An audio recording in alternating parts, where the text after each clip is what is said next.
Jakarta sungguh keras. Apalagi bagi mereka yang tak punya ijazah, keterampilan, dan kemampuan yang memadai. Bekerja di jalanan lalu menjadi pilihan untuk mencari sesuap nasi. Tua, muda, lelaki, perempuan, bahkan anak-anak dan balita telah lama mengandalkan jalanan ibu kota untuk menyambung hidup mereka.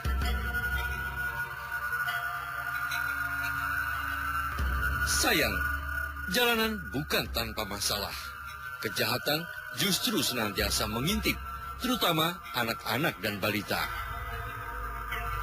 Bahkan mereka kemudian menjadi korban eksploitasi serta perbudakan terselubung oleh orang-orang dewasa yang seharusnya melindungi mereka.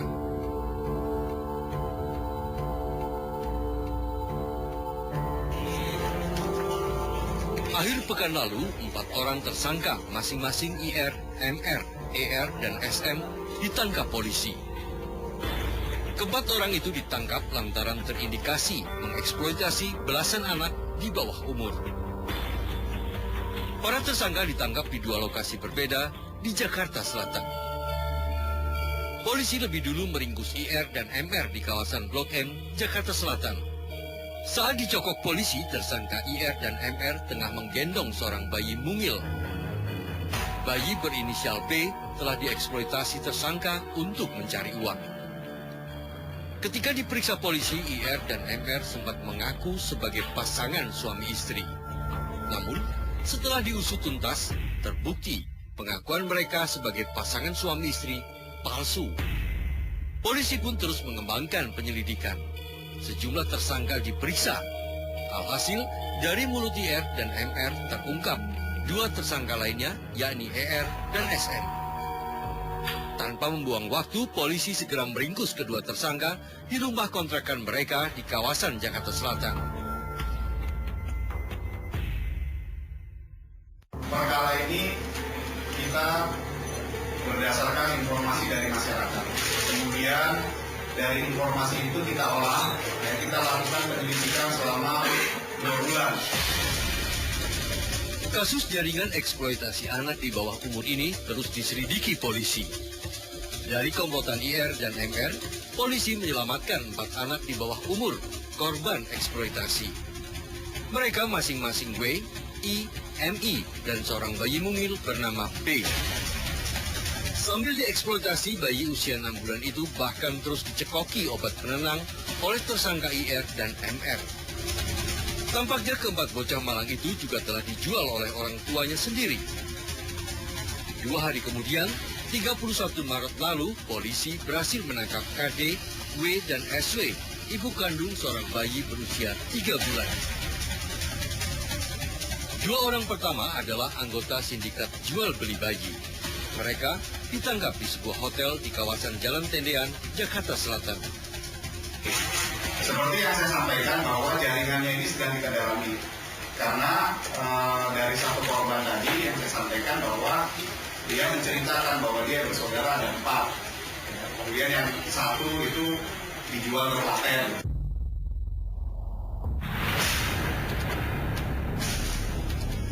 Dari hasil penyelidikan dan penyidikan polisi, korban terbukti telah dieksploitasi dan bahkan diperbudak oleh para tersangka. Korban dieksploitasi menjadi joki 3-in-1, pengamen, dan juga menjadi pengemis untuk mencari uang bagi para tersangka. Mereka disebar di 5 wilayah ibu kota Jakarta. Terbongkarnya kasus sindikat eksploitasi anak di bawah umur membuktikan kembali betapa rentannya anak di bawah umur dari ancaman eksploitasi orang-orang dewasa. Karena itu pemerintah sangat diharapkan ketegasannya dalam bertindak. Pemerintah juga diharapkan mampu memberikan solusi dan langkah konkret untuk memberantas kasus eksploitasi anak di bawah umur. Sebab angka kasus eksploitasi anak semakin hari semakin meningkat dan semakin sadis.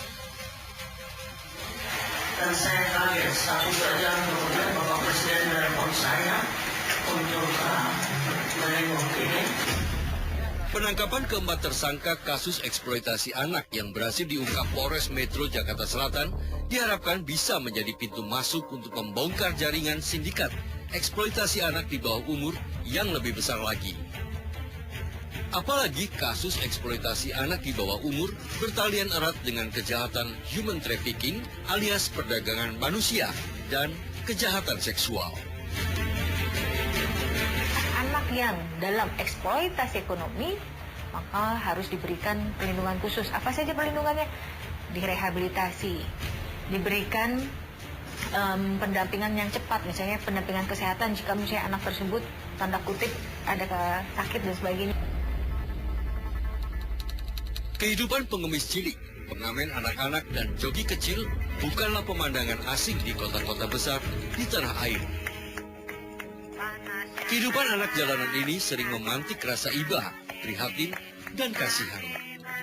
Namun tak sedikit pula yang sinis dan bahkan tak peduli akan nasib mereka. Seolah tak peduli hujan ataupun panas, anak-anak ini terus berusaha mencari nafkah di jalanan. Lalu timbul pertanyaan di benak kita, siapakah mereka sebenarnya? Kemana orang tua yang seharusnya bertanggung jawab atas kehidupan anak-anak ini? Akhir Maret lalu, polisi berhasil membongkar praktik eksploitasi anak di bawah umur di kawasan Blok M, Jakarta Selatan. Polisi menduga anak-anak ini dipaksa untuk mengemis, mengamen, berjualan koran, hingga menjadi joki 3-in-1. Gara-gara terbongkarnya kasus eksploitasi anak ini, publik pun heboh. Para menteri berlomba menggeber program, sementara para pejabat pun bereaksi, termasuk Gubernur DKI Jakarta Basuki Cahayapurnama alias Ahok. Sejak 28 Maret lalu, Ahok menitahkan agar seluruh jalanan di Jakarta bebas penyandang masalah kesejahteraan sosial. Baik, kita lagi pertimbangkan, dulu kan pikir ada IRP, teringan baru di stop. Nah, saya kaji, sebetulnya nggak ada guna 3-in-1 juga. Selain akan menghentikan program 3-in-1, Ahok juga berencana membangun panti khusus bagi para anak jalanan agar tidak mengemis lagi. Tapi persoalan ini bukan perkara yang mudah, apalagi buat mereka yang sudah terlanjur merasa bebas di jalanan. Karena itu, untuk mengamati keseriusan pemerintah dalam mengatasi masalah anak jalanan, tim Cakrawala Kriminal pun mencoba menelusuri jalanan ibu kota untuk memantau keberadaan anak-anak jalanan. Ternyata selama beberapa hari pasca maraknya kasus ini, tim Cakrawala Kriminal nyaris tak menemukan anak-anak jalanan berkeliaran. Di perempatan Taman Mini Square, Jakarta Timur misalnya. Padahal, selama ini banyak anak jalanan yang mangkal di perempatan ini.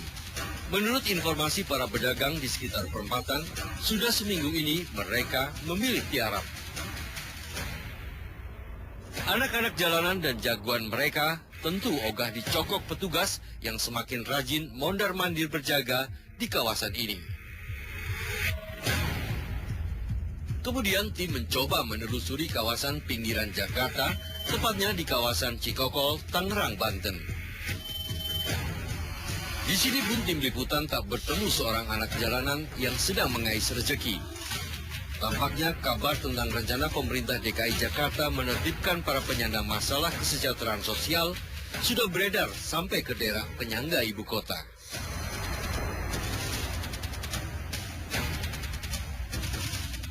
Tadi ada? Iya. Ada rahasia bubarnya atau gimana? Enggak, mulai kemarin enggak. Ya ada 1-2 tapi enggak banyak aja kan. Tim Cakrawala Kriminal lalu kembali menyusuri jalanan di Jakarta.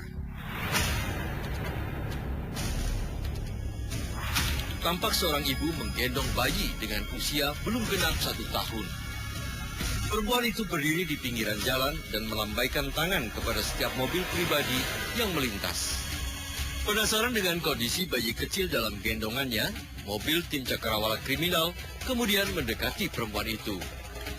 Ternyata perempuan dengan bayi kecil dalam gendongannya itu adalah seorang joki 3-in-1. Perempuan itu biasa mangkal di kawasan Megaria. Perempuan itu bernama Aisyah. Ibu rumah tangga dengan 4 orang anak ini sudah menggeluti pekerjaan sebagai joki 3-in-1 sejak 5 tahun lalu. Aisyah mengaku sengaja membawa anak bungsunya. Sebab dengan membawa bayi itu, Aisyah akan mendapatkan sejumlah uang lebih dari para pengendara yang memakai jasanya. Praktek menggunakan anak sebagai penarik minat iba para pengendara mobil yang melintas pun terbilang cukup berhasil. Dengan membawa anak dan sendiri ini maksudnya gimana, Bu? Oh, berbeda ya penghasilannya. Kalau bawa anak bisa 25, 30, kalau sendiri 20, kadang 15. Aisyah juga mengaku ia sempat diciduk petugas dinas sosial dan dibawa ke panti sosial di kawasan Cengkareng, Jakarta Barat. Namun pengalaman pahit tertangkap razia tidak menyurutkan niat Aisyah untuk kembali terjun ke jalanan. Perempuan itu kembali menjadi joki 3-in-1 bersama anaknya. Pernah nggak Ibu ada pengalaman diciduk sama dinas sosial? Pernah, ada 2 kali saya. Oh, apakah Ibu udah tertangkap 2 kali ini? Apa nggak kapok nih, Bu? Misalkan bawa anak juga nih, Iya, kasihan. kasihan. Sebenarnya saya kasihan kapok sih. Kapok sih enggak. Mungkin kalau saya ada modal, saya mau dagang lagi. Berarti belum kapok nih, Bu? Belum. Tim Cakrawala Kriminal lalu melanjutkan penelusuran untuk mencari tahu apakah kehidupan anak jalanan Jakarta sudah benar-benar menghilang. Sesampai perempatan Pancoran, Jakarta Selatan, tim melihat beberapa anak jalanan sedang mengamen. Kami pun mendekati mereka. Ternyata mereka 2 orang kakak beradik, Putri dan Aan. Mereka mengaku setiap hari mengamen di perempatan lampu merah Pancoran. Putri dan Aan kini berusia 12 dan 10 tahun. Mereka sudah mulai turun ke jalan sejak 2 tahun lalu. Kerasnya kehidupan Jakarta membuat kedua bocah itu terpaksa melupakan mimpi indah mereka untuk duduk di bangku sekolah. Bisa kalau ngamen di sini dari jam berapa sampai jam berapa? Siang kadang-kadang sore. Siang-siang kalau kadang-kadang sore? Jam 2. Banget gitu ya? Enggak malam banget. Jam 2 siang maksudnya? Iya. Kalau Putri Aman pernah itu nggak? Apa nggak takut apa kalau ada polisi, ada petugas-petugas gitu yang nangkep-nangkepin gitu? Ada kan dibelain. Dibelain sama siapa? Anak pengamen. Sama anak pengamen? Kadang-kadang anak sembat lu so nangkep aja, dibelain, ditarik akunya. Kadang-kadang temen aku dibelain, si Jordan. Begitu? Kalau Putri samaan pernah bayar gitu nggak, uang keamanan nggak? Enggak.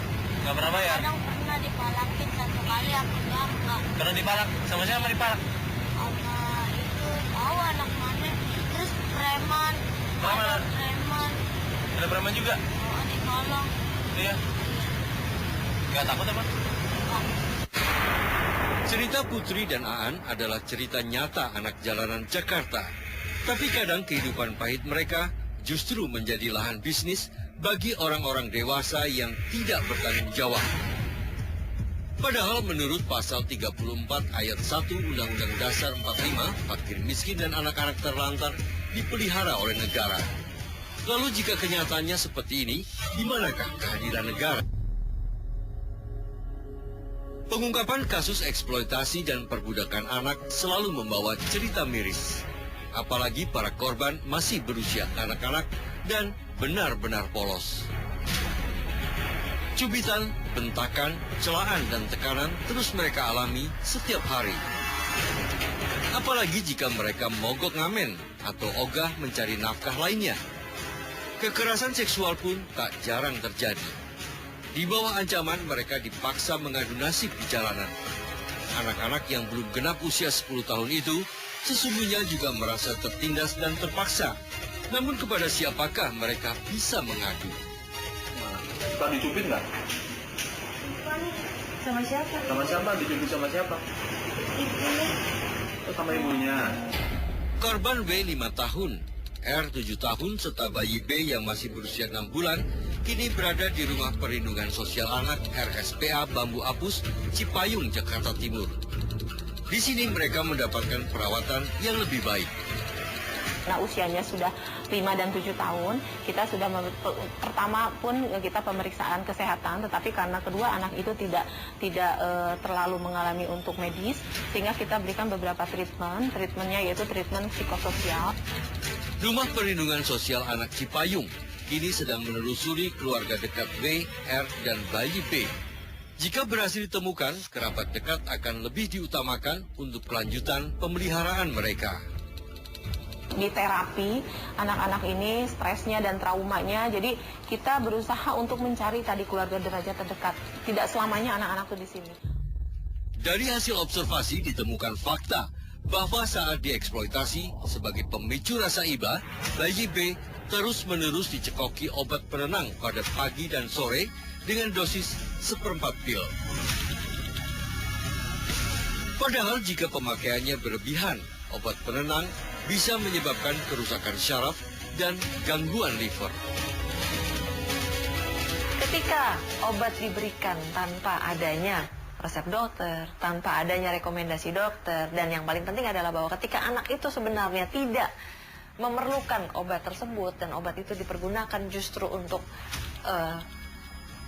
keperluan-keperluan orang lain, nah disitulah letak kekerasannya kan sebenarnya. Kami pun mencoba mencari clonazepam atau Riklona di pasaran untuk membuktikan obat itu mudah didapat. Pertama, kami mencari di sebuah apotik di kawasan Guntur, Jakarta Selatan. Ini psikologi forensik konsultasi ya punya kayak gitu nggak punya ya. Tapi bapak sih saya kasih tahu aja tadi bisa juga logika jadi harus pakai resep dokter. Belinya di mana ya kira-kira? Nggak tahu kenapa yang gede-gede kali mas. Kami lalu melanjutkan penelusuran ke pasar obat Pramuka. Konon, di sini mudah didapatkan obat-obatan tanpa resep dokter. Tim liputan kemudian mencoba memesan Riklona alias clonazepam. Akhirnya kami bertemu seorang lelaki, sebut saja Mr. X. Calo obat itu mengaku bisa menyiapkan obat-obat Riklona yang kami cari. Nggak main-main bener nyari? Iya. Ya mas deh nggak maju bang. Wah ternyata ini nih obat ini nih gitu. Karena masih banyak yang nggak masih begitu. Kalau minta tolong bisa nggak? Coba saya cari. Ya udah. Mintanya berapa? Nggak yang kecil aja lah buat pertolongan pertama. Enggak nih, bapak salah sih nggak bocor. Ini sih. Milinya? Paling sedikit 25 sampai 50. 50 berarti 25. Lelaki itu kemudian masuk ke pasar. Tapi tak juga kembali. Tampaknya saat ini pedagang takut menjual Riklona setelah kasus bayi B mencuat ke publik. Namun dari temuan kami, Riklona alias clonazepam bisa didapat dengan mudah tanpa resep dokter di pasar ini. Psikolog forensik Cassandra Putranto juga menyoroti gurihnya bisnis jahat bernama usaha eksploitasi anak ini. Sebab jika seorang bayi bisa disewa dengan ongkos 200.000 per hari, ditambah biaya makan 3 kali bagi si penyewa, tentu pendapatan perharinya bisa lebih dari Rp300.000. Anak ini disewa dengan harga 200.000 sehari. Nah, berarti kan break even dia untuk bisa ya, dia perlu obat, dia perlu sewa bayi, dia belum makan, itu pun dengan alasan apa? Karena kalau bayinya dibuat teler, dia tidak perlu ngasih makan. Bayangin kan? Karena ngasih makan itu membuat repot, belum tentu bayinya suka, dan masalahnya kalau dia nangis, dia rewel, bikin repot, gak bisa dipakai untuk ini.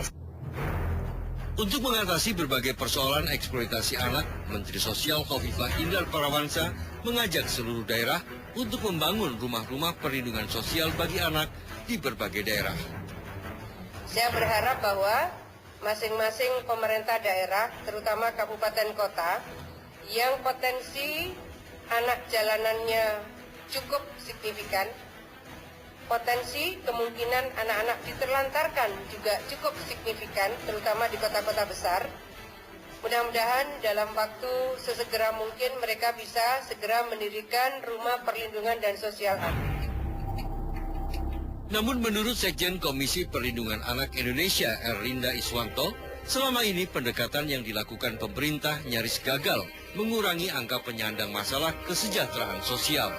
Sebab setiap kali mereka dirazia, dalam beberapa hari kemudian mereka sudah akan memenuhi jalanan lagi. Hasil telaah dan hasil evaluasi kami mengatakan kita akan coba dengan strategi yang baru, pendekatannya kita kombinasikan pendekatan hukum dan sosial. Jika tampak terlihat bahwa ini ada unsur pidananya, masuk dua unsur pidananya, maka pendekatannya kita lakukan dengan pendekatan hukum TPPO, hukum tindak pidana, hukum tindak pidana perdagangan orang,